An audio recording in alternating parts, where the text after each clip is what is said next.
बकरीद के पावन अवसर पर कुर्बानी को लेकर सियासत तूल पकड़ता जा रहा है। इसी बीच उत्तर प्रदेश के मुख्यमंत्री योगी आदित्यनाथ ने इस बार की बकरीद पर बड़ा और सख्त बयान दिया है। सीएम योगी ने साफ कर दिया है कि इस बार किसी भी नई परंपरा को मंजूरी नहीं दी जाएगी और कुर्बानी सिर्फ तयशुदा नियमों और स्थानों पर ही होनी चाहिए, क्योंकि बकरीद यानी ईद उल अधा हर साल बड़ी धूमधाम से मनाई जाती है। लेकिन इस बार यूपी के मुख्यमंत्री योगी आदित्यनाथ ने इस त्योहार को लेकर कुछ खास और महत्वपूर्ण ऐलान किए हैं। सुरक्षा, साफ सफाई और धार्मिक भावनाओं का पूरा सम्मान रखते हुए सीएम योगी ने 5 बड़े निर्देश जारी किए हैं, जो बकरीद के त्योहार को सुरक्षित और सुव्यवस्थित बनाने में मदद करेंगे। आइए जानते हैं सीएम योगी ने इस बकरीद पर क्या-क्या कहा और क्या हैं उनके खास दिशा निर्देश। योगी ने साफ कहा है कि कुर्बानी केवल पूर्व निर्धारित स्थानों पर ही होनी चाहिए और बैंड पशुओं की कुर्बानी पर पूरी तरह रोक रहेगी। इसके अलावा किसी भी नई परंपरा की अनुमति नहीं दी जाएगी। उन्होंने पुलिस को विवाद की स्थिति में तुरंत कड़ी कार्रवाई के आदेश भी दिए हैं।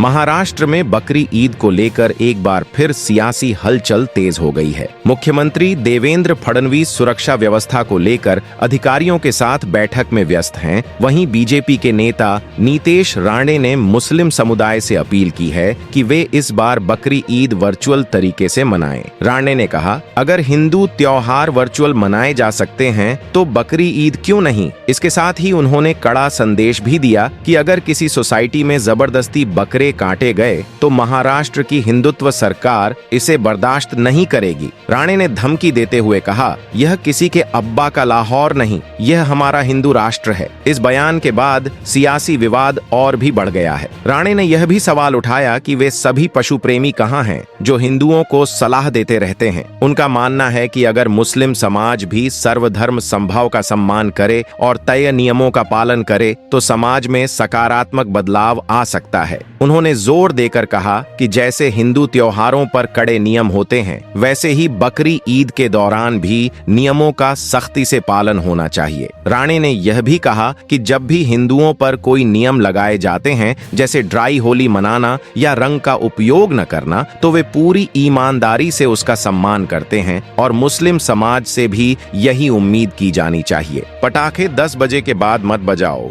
ये नियम हम सभी मानते हैं। डॉक्टर बाबा साहब आम्बेडकर के संविधान के अनुसार हम सब चल रहे हैं, शरिया के अनुसार नहीं, कानून के हिसाब से। तो जो नियम हिंदू पालन करते हैं वही नियम मुस्लिम समाज क्यों नहीं फॉलो करता। इसी बात को लेकर समाजवादी पार्टी नेता आबू आजमी ने बीजेपी पर मुस्लिम विरोधी राजनीति का आरोप लगाया है। उन्होंने कहा कि जो लोग बिना सोच विचार के बयान देते हैं उन्हें संविधान की समझ होनी चाहिए। वहीं कांग्रेस नेता अमील पटेल ने कहा कि अगर किसी सोसाइटी में एनओसी मिलती है तो वहां कुर्बानी की अनुमति मिलनी चाहिए। उन्होंने बताया कि सिर्फ मुस्लिम ही नहीं, कई जगह हिंदू भाई भी बलि देते हैं। संविधान में लिखा है कि हर व्यक्ति अपनी प्रथा और परंपरा को निभा सकता है, इसलिए जब सोसाइटी एनओसी देगी तो कुर्बानी की अनुमति मिलनी चाहिए, तो बकरे कटेंगे वहां पर। और ये पहले से हो रहा है, लेकिन कुछ लोग प्रेशर बना रहे हैं कि सोसाइटीज एनओसी देने से बचें। ये लोग जैसे गरी सुमैया और नीतीश राणे, जिनके पास शायद कोई काम नहीं है, बस 24 घंटे यही करते रहते हैं कि हिंदू मुस्लिम का माहौल खराब करें। हमने समझाया कि कुछ लोग माहौल बिगाड़ रहे हैं, उन्हें रोकना चाहिए। जिस तरह पहले कुर्बानी होती रही है वैसी ही होनी चाहिए। अगर सोसाइटी के अंदर एनओसी है तो म्यूनिसिपैलिटी को परमिशन देनी ही चाहिए। सोसाइटी की मैनेजमेंट कमेटी एनओसी देती है तो जहां एनओसी मिलेगी वहां मुंबई महानगर पालिका के आयुक्त और पुलिस कमिश्नर ने आश्वासन दिया है कि कुर्बानी की अनुमति दी जाएगी। मुझे नीतीश राणे के बयानों पर आश्चर्य होता है, क्योंकि वे बिना सोच समझे बयान देते हैं। कुर्बानी सिर्फ मुसलमानों का मामला नहीं है, यह एक धार्मिक परंपरा है जो मुस्लिम धर्म का फरीजा है, जिसे हम समझते हैं। मगर कहीं बहुत जगहों पर हम देखते हैं कि हमारे हिंदू भाई देवी देवताओं के नाम पर भी बलि देते हैं। इसी बीच मौलाना फिरंगी महली ने भी अपील की है कि मुसलमान कुर्बानी जरूर करें, लेकिन उन्हीं जानवरों की कुर्बानी करें जिन पर कोई प्रतिबंध नहीं है। उन्होंने कहा कि गली या सड़कों पर कुर्बानी न करें, न ही फोटो खींचें और सोशल मीडिया पर डालने से बचें। कुर्बानी हमेशा उन्हीं जानवरों पर होनी चाहिए जिन पर कानूनी रोक नहीं है। साथ ही कुर्बानी करते वक्त साफ सफाई, हाइजीन और स्वच्छता का पूरा ध्यान रखा जाए। मौलाना ने यह भी कहा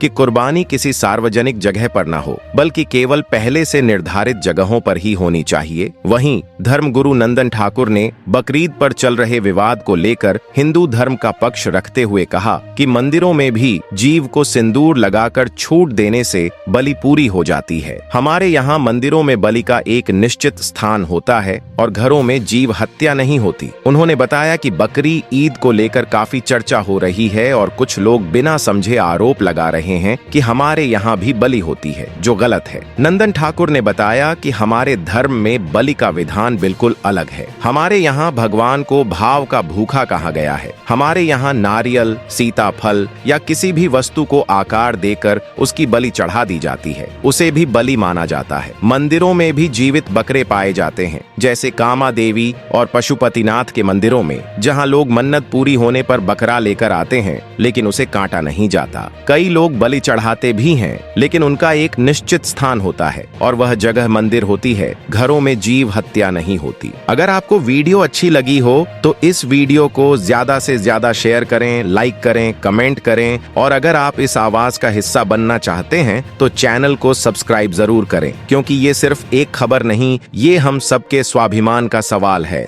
जय हिंद।